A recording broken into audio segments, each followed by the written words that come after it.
ಮಕ್ಕಳೇ ನಮಸ್ತೆ. ನಾವು ವೀರಾಂಗನ ಚೆನ್ನಮ್ಮನ ಬಗ್ಗೆ 9ನೇ ತರಗತಿ ವಿದ್ಯಾರ್ಥಿಗಳಿಗೆ ವೀರಾಂಗನ ಚೆನ್ನಮ್ಮನ ಬಗ್ಗೆ ಕೆಲವಷ್ಟು ವಿಚಾರಗಳನ್ನು ತಿಳ್ಕೊಂಡಿದ್ದೀವಿ.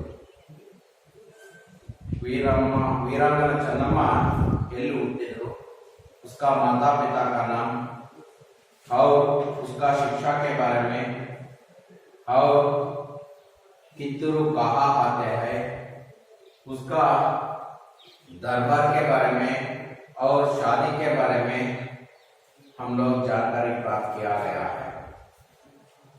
आज आगे के बारे में आगे के विषय के बारे में जानकारी प्राप्त करेंगे.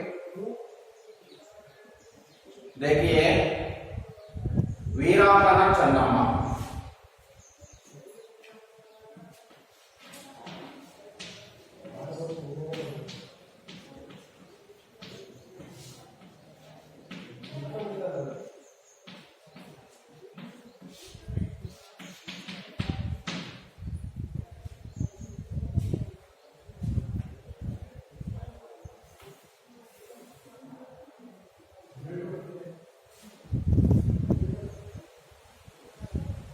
छात्रों कर्नाटक की वीर महिला चन्नम्मा की देशभक्ति का परिचय प्राप्त करते हैं. अंग्रेजों ने अनेक कोशिश के बाद कित्तूर को चन्नम्मा ने बचाया, लेकिन चन्नम्मा को बंदी बना जाने के कारण से कित्तूर अंग्रेजों के वश में गया. चन्नम्मा जैसे वीर महिला के होने के कारण से कर्नाटक को गौरव का अनुपमा करते हैं. 18वीं शताब्दी में चन्नम्मा अंग्रेजों के चबाने वाला सर्वप्रथम भारतीय वीरांगना चन्नम्मा. चन्नम्मा का जन्म काकतीय वंश में सन 1778 में हुआ था. उसका पिता का नाम दूलप्पा देसाई, माता का नाम पद्मावती. एक तो इकलवती और रूपवती और स्वस्थता. चन्नम्मा शब्द का अर्थ ही सुंदर महिला. उनकी शिक्षा दीक्षा राजकुला के अनुरूप ही हुई थी. घोड़ा सवारी, शास्त्रों का अभ्यास, अकेटा आदि युद्ध कलाएं वीर पिता से प्राप्त हुई है. अपने जंगम गुरु के मार्गदर्शन में उन्होंने उर्दू, मराठी और संस्कृत भाषाओं का अध्ययन किया है. कित्तूर कर्नाटक राज्य के उत्तरी बेळगावी जिले में है. उन दिनों कित्तूर कर्नाटक राज्य के व्यापार का प्रसिद्ध केंद्र भी था. देश विदेश के व्यापारी वहां के जानवरों में हीरे जवाहरात खरीदने के लिए आया करते थे. ऐसा समृद्ध राज्य के प्रजा वात्सल्य राजा मल्ल सर्जा थे. चन्नम्मा के माता पिता ने बड़े हौसले से उनका विवाह राजा मल्ल सर्जा के साथ कर दिया. रानी चन्नम्मा कित्तूर के राजा महल में सुख से रहने लगी. उनकी कोख से पुत्र रत्न का जन्म हुआ था. उसका नाम था शिवा बसवराज. लेकिन वह बच्चा बचपन में ही मृत्यु हुई. राजा मल्ल सर्जा की पहली पत्नी था रुद्रम्मा. पूना के पटवर्धन मल्ल सर्जा को चाणक्य से बंदी बना लिया. मल्ल सर्जा वही मृत्यु हुई गई. मल्ल सर्जा के मृत्यु के बाद चन्नम्मा ने रुद्रम्मा के पुत्र शिवलिंग रुद्र सर्जा को गद्दी पर बिठाया. शिवलिंग रुद्र सर्जा ने चन्नम्मा की सलाह को हवा में उड़ाकर छुटकारा से गहरी मित्रता कर ली, जिससे कित्तूर का पतन शुरू हुआ. राजा शिवलिंग रुद्र सर्जा की मृत्यु 11 सितंबर 1824 को हुई. अंग्रेजों ने कित्तूर राज्य को हड़पाने का बड़ा अच्छा अवसर समझा. राजा निसंतान था. उसने अपने एक संबंधी गोलिंग मल्ल सर्जा को गोद लिया था. अंग्रेजों ने गोद लिए पुत्रों को उत्तराधिकारी नहीं मानते थे. उस समय डालहौसी गवर्नर जनरल थे. ऐसा अवसर पर गद्दी रानी चन्नम्मा ने कित्तूर राज्य को संभाल कर रक्षा करने की कसम खाई. लेकिन ऐसा समय में कित्तूर राज्य में अंग्रेज सैनिकों के प्रवेश से रानी चन्नम्मा का रक्त खौल उठा, लेकिन उस समय कुछ नहीं कर सके। अंग्रेजों से युद्ध करने के लिए भीतर ही भीतर तैयार कर लिया। अंग्रेज प्रतिनिधि तैकरे ने चन्नम्मा को भांति भांति का संदेश भेजा, मगर रानी अपनी स्वाधीनता प्राप्त करने को में राजी नहीं था। इसी समय तैकरे को कित्तूर राज्य का यल्लप्पा शेट्टी वेंकटरामा नामक देशद्रोही मिल गए। एक कित्तूर का नामक काकर कित्तूर को ही खोने का प्रयास किया है, लेकिन तैकरे ने उन्हें कित्तूर को आधा आधा राज्य सौंप देने की सलाह लालच दिखाई। बदले में ये कित्तूर को सभी वेद खोलने और बरसात सहायता करने को तैयार हो गए।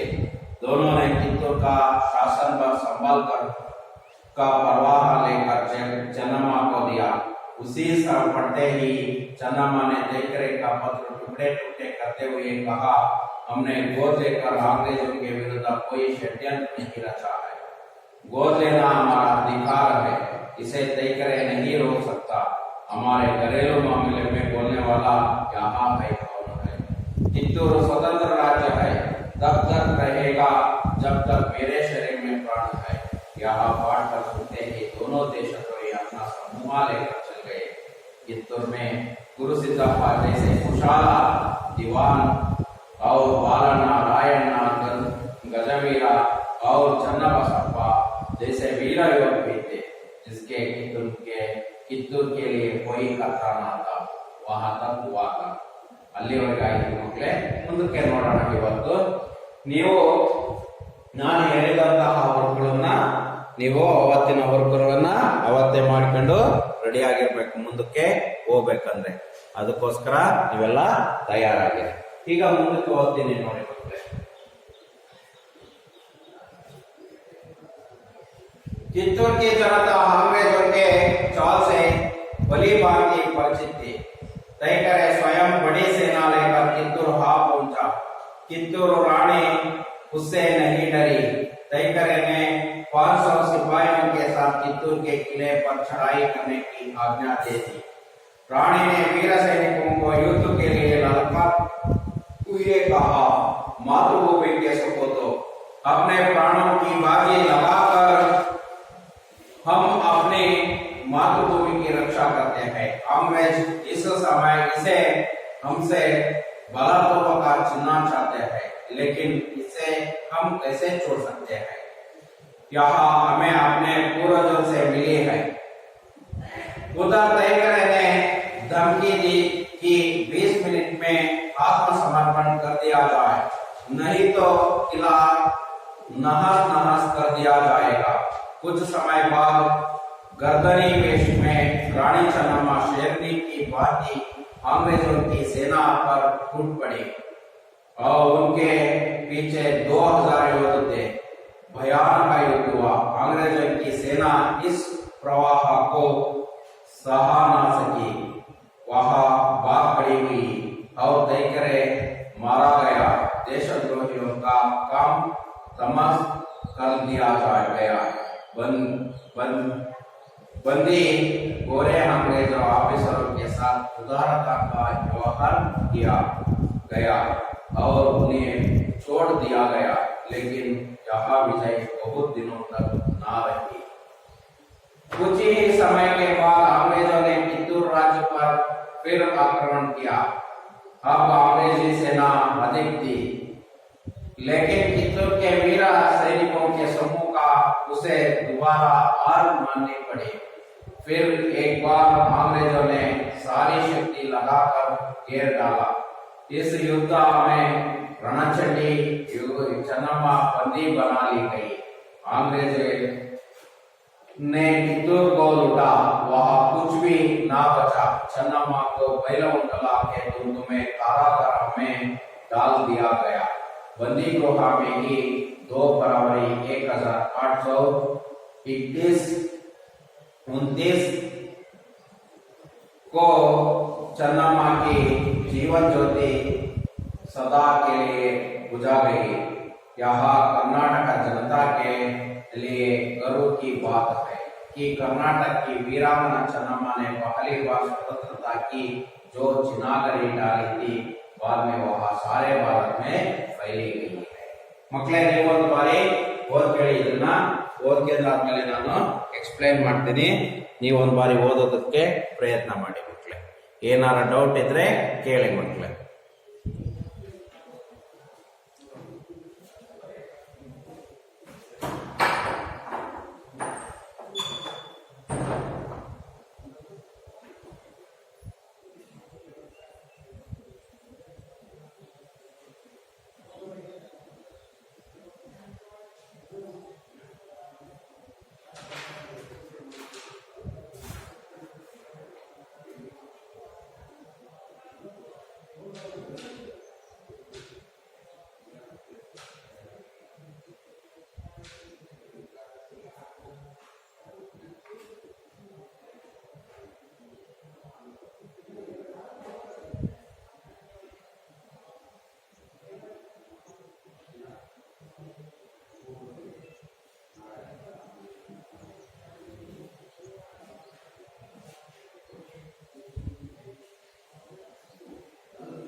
साली से बंदी बंदी बांधी बांधी पंचती ಕಿತ್ತೂರು की जनता ಆ ಕಿತ್ತೂರಿನ ಜನತೆಗೆ ಅಂಗ್ರೇಜಿ ಚಾಲ್ ಸೆ ಅಂಗ್ರೇಜಿಯ ಚತುರತೆಯಿಂದ ಬಲಿ ಬಾಂಧಿ ಪರಿಚಿತಿ ಬಹಳ ಚೆನ್ನಾಗಿ ಪರಿಚಿತರಾಗಿದ್ದರು. ದೈಕರೆ ಸ್ವಯಂ ಬಡಿ ಸೇನಾ ಲೇಖಕ ಕಿತ್ತೂರು ಪਹੁಂಚೆ ಹೈ. ದೈಕರೆ ಮಾಡಿದ್ರೆ ಸ್ವತಃ ತನ್ನ ಸೇನೆಯನ್ನ ತೆಗೆದುಕೊಂಡು ಕಿತ್ತೂರನ್ನ ತಲುಪುದ. ಕಿತ್ತು ರಾಣಿ ಹುಸೇನ್ ಡರಿ ಆದರೆ ಆಕೆ ಸ್ವತಃ ಎದುರಲಿಲ್ಲ. दईकरे ने 500 सिपाहियों के साथ कित्तूर के किला पर चढ़ाई की करने की आज्ञा दे दी. दईकरे ಮಾಡಿದ್ರೆ 500 ಸಿಪಾಯಿ 500 ಸಿಪಾಯಿಗಳ ಜೊತೆಗೆ ಕಿತ್ತೂರಿನ ಕೋಟೆಯ ಮೇಲೆ ಆಕ್ರಮಣವನ್ನು ಮಾಡೋದಕ್ಕೆ ಆಜ್ಞೆಯನ್ನು ಕೊಟ್ಟ. रानी ने वीर सैनिकों को रानी ಮಾಡಿದ್ರೆ वीर सैनिकों को ಆ ವೀರ ಸೈನಿಕರಿಗೆ ಯುದ್ಧಕ್ಕೆ ಲಗ್ನ करते हुए कहा ಯುದ್ಧವನ್ನು ಮಾಡೋದಕ್ಕೆ ಆಮಂತ್ರಣವನ್ನು ಮಾಡ್ತಾ ಇರ್ತಾರೆ.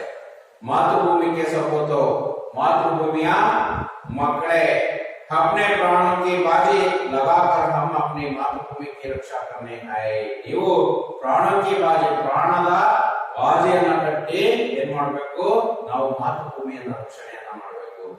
अंग्रेज से हमसे बलपूर्वक चिन्ह चाहते हैं. ಆ ಸೈನಿಕರು ಏನು ಮಾಡ್ತಾರೆ, ಅಂಗ್ರೇಜರು ನಮ್ಮಿಂದ ಬಲಪೂರ್ವಕವಾಗಿ ಕಿತ್ಕೊಳ್ಳೋಕೆ ಪ್ರಯತ್ನವನ್ನು ಮಾಡ್ತಿದ್ದಾರೆ. लेकिन इसे हम कैसे छोड़ सकते हैं, ಇದನ್ನ ನಾವು ಹೇಗೆ ಬಿಟ್ಕೊಡೋದಕ್ಕೆ ಸಾಧ್ಯ? यहाँ हमें अपने पूर्वजों से मिली है. ಇದು ನಮ್ಮ ಪೂರ್ವಜರಿಂದ ಸಿಕ್ಕಿರೋದು, ನಾವು ಇದನ್ನ ಹೇಗೆ ಬಿಟ್ಕೊಡೋದಕ್ಕೆ ಸಾಧ್ಯ? उधर ದೈಕರೆ ಧಮಕಿ ದೀಕಿ ಆ ಕಡೆ ದೈಕರೆ ಏನ್ ಮಾಡ್ತಾನೆ, ಧಮಕಿಯನ್ನು ಹಾಕ್ತಾನೆ. 20 मिनट में आत्मसमर्पण कर दिया जाए. 20 ನಿಮಿಷದಲ್ಲಿ ನೀನು ಆತ್ಮಸಮರ್ಪಣೆಯನ್ನ ಒಪ್ಪು, ಹಾಗಾದ್ರೆ ಸೋಲನ್ನ ಒಪ್ಪು ಅಂತ ಆತ್ಮಸಮರ್ಪಣೆಯನ್ನ ಮಾಡು ಅಂತ ಹೇಳ್ತಾರೆ.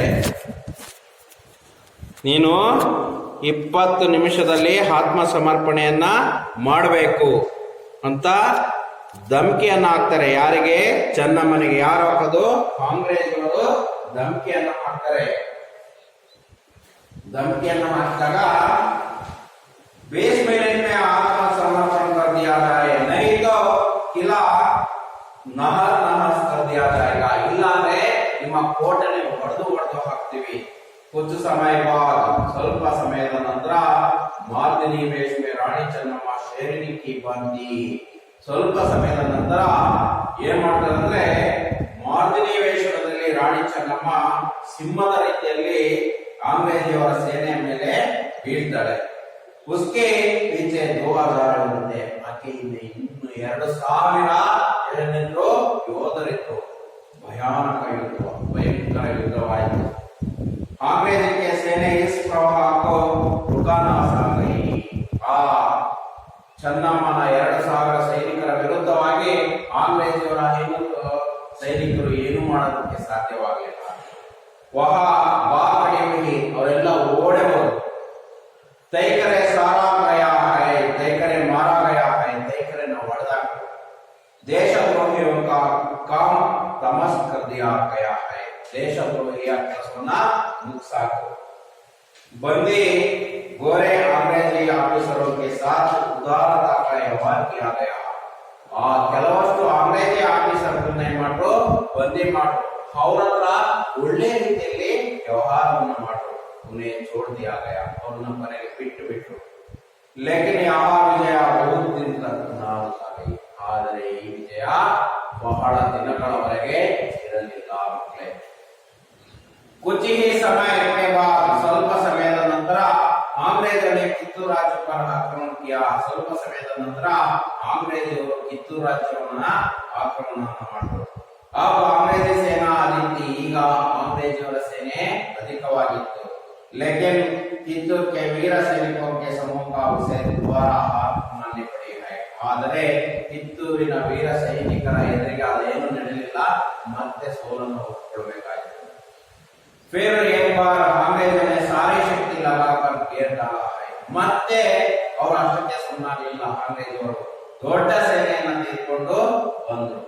इस युद्ध में ರಣಚಂಡಿ ಚೆನ್ನಮ್ಮ को बंदी बना लिया. ಆದರೂ ಕೊನೆಗೂ ಸಹ ರಣಚಂಡಿ ಚೆನ್ನಮ್ಮನನ್ನ ಏನ್ ಮಾಡ್ರು, ಬಂದಿ ಮಾಡ್ರು. ಅಂಗ್ರೇಜರೇ ಕಿತ್ತೂರು ಹೊರಟ. ಅಂಗ್ರೇಜರು ಕಿತ್ತೂರನ್ನ ಎಲ್ಲ ಲೂಟಿ ಮಾಡಿದರು. वहां कुछ भी ना बचा, लेनನ್ನು ಉಳಿಸಲಿಲ್ಲ. ಚೆನ್ನಮ್ಮ को ಬೈಲಹೊಗಲ के दुर्गा में कारागृह में डाल दिया गया. ಚೆನ್ನಮ್ಮನ ಬೈಲಹೊಗಲ ದುರ್ಗದ ಕಾರಾಗೃಹದಲ್ಲಿ ಅಥವಾ ಗೃಹ ಜೈಲಿನಲ್ಲಿ ಹಾಕಿದರು. बंदी गृह में ही 2 फरवरी 1829 को ಚೆನ್ನಮ್ಮ ने जीवन ज्योति सदा ही बुझा गई है. 2 ಫೆಬ್ರವರಿ 1829ರಲ್ಲಿ ಚೆನ್ನಮ್ಮನ मृत्यु आयतु. यह कर्नाटक जनता के लिए गर्व की बात है. ಇದು ಕರ್ನಾಟಕದ ಜನಗಳಿಗೆ ಒಂದು ಹೆಮ್ಮೆಯ ಮಾತು कि कर्नाटक की वीरांगना ಚೆನ್ನಮ್ಮ ने पहली बार स्वतंत्रता की ज्योत चिनागरी डाली है. ಕರ್ನಾಟಕದ ವೀರಾಂಗನ ಚೆನ್ನಮ್ಮ ಮೊದಲನೇ ಬಾರಿಗೆ ಸ್ವತಂತ್ರದ ಒಂದು ಕಿಡಿಯನ್ನ ಹಾಕ್ತು, ಬೆಂಕಿನ ಕಿಡಿ ಹಾಕ್ತು. बाद में वह सारे भारत में फैली गई है. ಅದು ಪೂರ್ತಿ ಇಡೀ ಭಾರತದಲ್ಲೇ ಹರಡಿಕೊಂಡಿತು. ಇದನ್ನ ಈಗ ನೀವು ಓದ್ಕೊಳ್ಳಿ. ಇದಕ್ಕೆ ಸಂಬಂಧಪಟ್ಟಂತಹ ಪ್ರಶ್ನೆಗಳು ಈಗ ಬರ್ತಾ ಹೋಗ್ತವೆ. ನೋಡೋಣ. 10ನೇಲೆಕ್ಕ ಪಿತಾ ಮಾತಾ,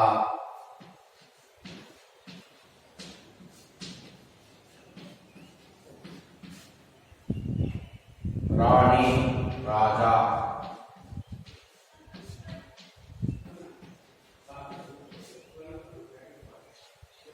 पुत्री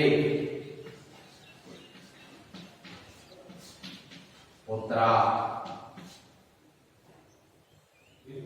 बाप माँ,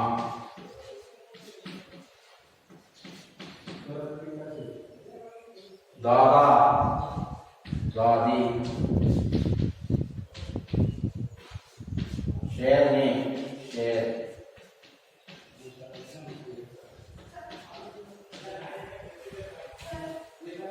ಇವು 10ನೇಲಿಂದ ಶಬ್ದಗಳು ಮಕ್ಕಳೇ. ಇದಾದ್ಮೇಲೆ ವಿಲೋಮ ಶಬ್ದವನ್ನ ಬರ್ಕೊಳ್ಳೋಣಂತೆ. ಇದು ಬರ್ಕೊಳ್ಳಿ, ಆಮೇಲೆ ವಿಲೋಮ ಶಬ್ದವನ್ನ ಹೇಳ್ತೀನಿ ಮಕ್ಕಳೇ.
ಮಕ್ಕಳೇ ವಿಲೋಮ ಶಬ್ದ ನೋಡೋಣ. ಹಾಗಾದ್ರೆ ಈಗ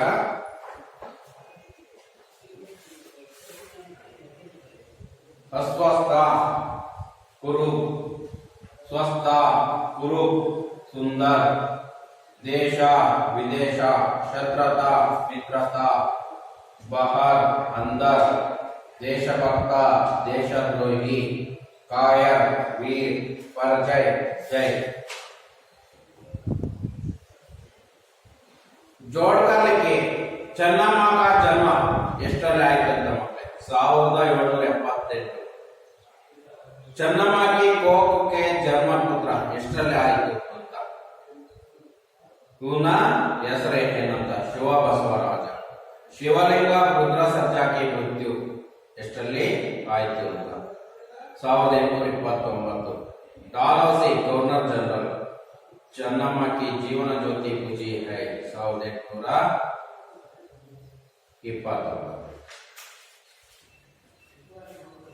24ರಲ್ಲಿ ಶಿವಲಿಂಗ ರುದ್ರ ಸರ್ಜನ ಮೃತ್ಯು, ಚನ್ನಮ್ಮನ ಮೃತ್ಯು 1829ರಲ್ಲಿ. ಮಕ್ಕಳೇ ಇಲ್ಲಿಗೆ ಈ ಪಾಠ ಮುಗಿತು. ಹಾಗಾಗಿ ಈ ಪಾಠದಲ್ಲಿ ಬರುವಂತಹ ಎಲ್ಲಾ ಪ್ರಶ್ನೆ ಉತ್ತರಗಳನ್ನ ನೀವು ಬರೆದಿರ್ಬೇಕು. ಬರೆದಾದ್ಮೇಲೆ 10 ಅಂಕಗಳಿಗೆ ಒಂದು ಘಟಕ ಪರೀಕ್ಷೆಯನ್ನ ಮಾಡ್ತೀವಿ. ಅದಕ್ಕೆ ನೀವೆಲ್ಲರೂ ತಯಾರಾಗಿರ್ಬೇಕು. ಈ ನೋಟ್ಸ್ ಅನ್ನ ನೀವು ಬರೆದು ಉತ್ತರವನ್ನ ಬರ್ಕೊಂಡು ಎಲ್ಲರೂ ಕಲ್ತ್ಕೊಂಡಿರ್ಬೇಕು. ನಾವು ಘಟಕ ಪರೀಕ್ಷೆ ಕೊಡ್ತೀವಿ, ನೀವೆಲ್ಲರೂ ಸಹ ಘಟಕ ಪರೀಕ್ಷೆಯನ್ನ ಬರೆದು ನಮಗೆ ರಿಪ್ಲೈಯನ್ನ ಮಾಡ್ಬೇಕು ಮಕ್ಕಳೇ. ಹಾಗಾಗಿ ಈಗ ನೀವು ಘಟಕ ಪರೀಕ್ಷೆಯನ್ನ ಬರೆಯೋದನ್ನ ಎಲ್ಲರೂ ತಯಾರಾಗಬೇಕು. ಹಾಗಾಗಿ ನೀವು ಉತ್ತರ ಎಲ್ಲರೂ ಪ್ರತಿಯೊಬ್ಬರು ಸಹ ಕಲ್ತಿರ್ಲೇಬೇಕು. ಹಾಗಾಗಿ ನಿಮ್ಗೆ ಏನೇ ಡೌಟ್ ಇದ್ರು ಸಹ ಕ್ಲಾರಿಫೈ ಮಾಡ್ಕೊಂಬೋದು. ಗೊತ್ತಾಯ್ತಾ? 1 ಅಂಕದವು ಇರ್ಬೋದು, 2 ಅಂಕದವು ಇರ್ಬೋದು. ವಿಲೋಮ ಶಬ್ದ, ಅನ್ಯಲಿಂಗ, ಮತ್ತೆ ಮೊಹರೆ ಕೊಟ್ಟಿದ್ದಾರೆ, ಜೋಡ್ಕರ್ ಲಿಂಗೆ ಇದೆ, ಕನ್ನಡದಿಂದ ಕನ್ನಡಕ್ಕೆ ಅನುವಾದ ಮಾಡೋದಿದೆ. ಇಷ್ಟನ್ನ ನೀವು ಸರಿಯಾಗಿ ಕಲ್ತ್ಬಿಟ್ರೆ ಮಕ್ಕಳೇ ಮುಗಿದೋಯ್ತು ಅಷ್ಟೇ. ಗೊತ್ತಾಯ್ತಾ? ಅಲ್ಲಿಗೆ ಈ ಪಾಠ ಮುಗಿದು. ವೀರಾಂಗನ ಚೆನ್ನಮ್ಮ ಅನ್ನೋಂತಹ ಪಾಠವನ್ನ ನಾವು ಮುಗಿಸಿದ್ದೇವೆ ಮಕ್ಕಳೇ. ಹಾಗಾಗಿ ನೀವೆಲ್ಲರೂ ಚೆನ್ನಾಗಿ ಕಲ್ತ್ಕೊಂಡು ಪ್ರಾಕ್ಟೀಸ್ ಮಾಡಿ ರೆಡಿ ಆಗಿರ್ತೀರ ಅಂತ ಅಂದ್ಕೊಂಡಿದ್ದೀವಿ ಮಕ್ಕಳೇ. ನೆಕ್ಸ್ಟ್ ಮತ್ತೆ ನಾಳೆ ಬೇರೆ ಪಾಠವನ್ನು ನಾವು ಮಾಡ್ತೀವಿ. ಓಕೆನಾ ಮಕ್ಕಳೇ? ಧನ್ಯವಾದ.